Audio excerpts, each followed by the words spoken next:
when I was 24 years old, I took my dad off life support.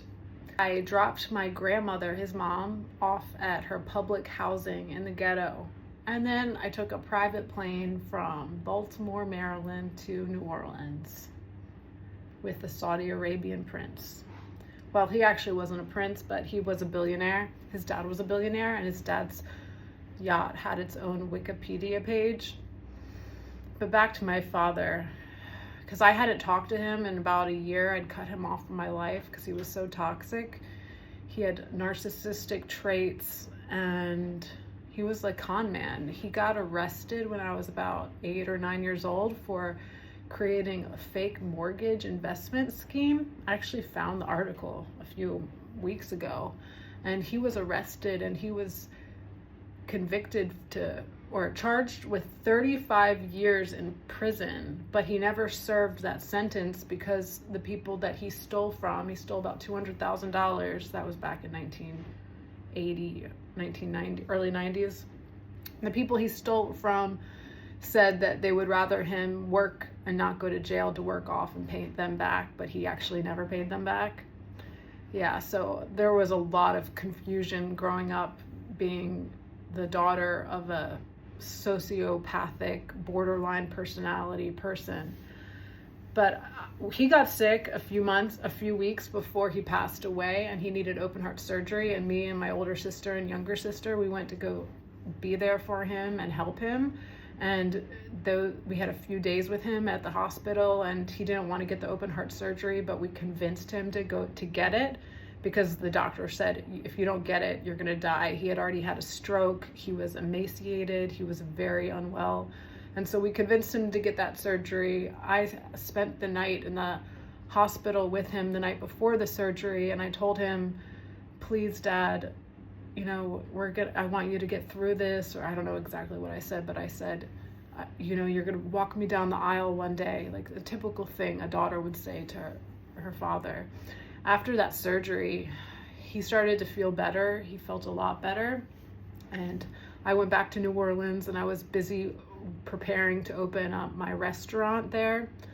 And then I got the news from my aunt that we needed to come see him immediately. He had a brain aneurysm, and we flew to Maryland from New Orleans, and we got to the hospital, and we sat down with the doctors, and they said that there's no hope. He's 95% brain dead, and he will be a vegetable for the rest of his life. And his mother, my grandma, was out of it. Like, she couldn't handle the stress, and she wasn't clear in her mind. And so it was up to me and my sisters to take him off life support. And we knew that's what he would have wanted. He wouldn't have wanted to be a vegetable where someone had to take care of him and he wasn't married. So we pulled the plug on him, but that really weighed on me for a long time. But one of the blessings of that situation, well, a big blessing looking back, is that my sister was engaged to this he was half Saudi Arabian, half Lebanese, and he was very, very wealthy, but he was very, very generous, and he was such a good man, and he paid for my dad's funeral, and he helped us out so much, because then we had to go to my dad's storage units and like go through all of this trash and garbage and all of this furniture and art. My dad was like an artist, and that was so traumatic for us.